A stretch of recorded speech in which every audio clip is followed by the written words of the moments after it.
मेरे दोस्तों नमस्कार। जल जंगल जमीन पर आप सबका अभिनंदन। मैं महेंद्र सिंह रौथान, जल जंगल जमीन का यायावर। मेरे दोस्तों, मैं आज मौजूद हूँ भेलगाडारण्य में, प्रकृति के इन शांत वादियों में। आज के इस चलचित्र में मैं आज आपको बताने जा रहा हूँ कि हमारे देश, समाज, हमारे गांव में रावण का आकार बढ़ता जा रहा है,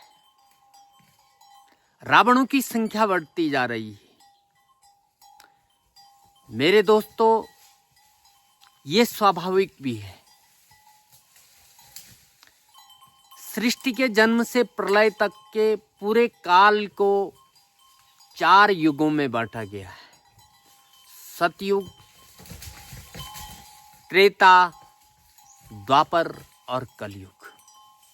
कहा जाता है कि सतयुग में देव और दानव अलग अलग लोक में निवास करते थे। जब त्रेता युग आया तो त्रेता युग में देव और दानवों ने एक ही लोक में निवास करना प्रारंभ किया। भारत के अयोध्या में राम रहते थे और लंका में रावण रहता था। जब द्वापर आया तो द्वापर में एक ही परिवार में देव और दानवों का निवास हुआ। दानव कौरव कहलाए और देव कहलाए पांडव, एक ही दादा के नाती।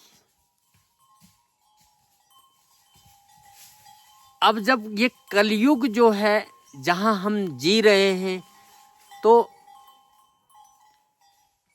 यहां एक ही शरीर में देव और दानव का निवास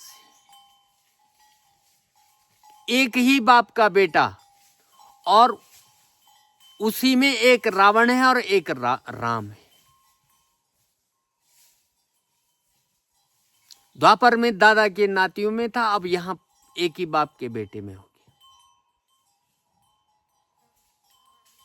मेरे दोस्तों, रावण का आकार धीरे धीरे बढ़ रहा है। निरंतर दिन दूनी रात चौगुनी उन्नति से बढ़ रहा है रावण, और इसे हमें रोकना होगा। अभी हाल ही में हमारे गांव में रामलीला का समापन हुआ, तो मुझे रामलीला कम और रावण लीला ज्यादा प्रतीत हुई। जहां राम का राज्याभिषेक होना था, तो मुझे ऐसा प्रतीत हुआ कि रावण का राज्याभिषेक हो रहा हो। आजकल हमारे पूरे देव भूमि उत्तराखंड में तमाम प्रकार के दैविक अनुष्ठान आयोजित किए जा रहे हैं। कहीं बनियात हो रही है, तो कहीं रामलीला हो रही है, तो कहीं पांडव नृत्य हो रहे हैं। तमाम प्रकार के दैविक अनुष्ठान चल रहे हैं।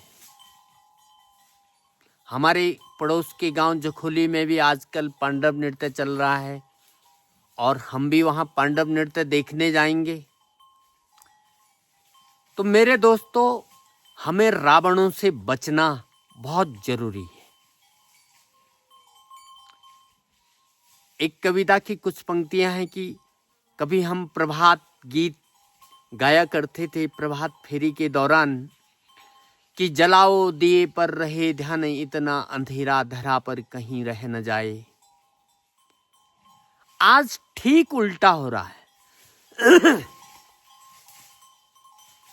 आज ठीक उल्टा ये हो रहा है कि बुझा दो दिए सारे, पर रहे ध्यान इतना, उजाला धरा पर कहीं रह न जाए।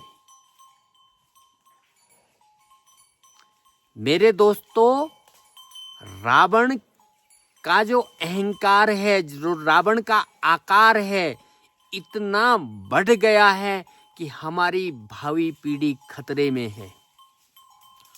ये आपको सोचना है। यदि आप लोग अभी नहीं सुधरे तो कभी नहीं सुधरेंगे। छूने न पाए कोई रावण सीता का दामन। आप सतर्क हो जाओ, सावधान हो जाओ। अपनी भावी पीढ़ी के लिए, अपने भविष्य के लिए, अपनी संतति के लिए आप सतर्क हो जाओ। अगर आज आप नहीं सुधरे तो कभी नहीं सुधरेंगे। कहते हैं ना कि लम्हों ने खता की थी और सदियों ने सजा पाई। मेरे दोस्तों, आज के इस चलचित्र में जल जंगल जमीन के इस बेहतरीन चलचित्र के साथ मैं आपसे विदा लेता हूं। बने रहें जल जंगल जमीन पर। तब तक के लिए नमस्कार।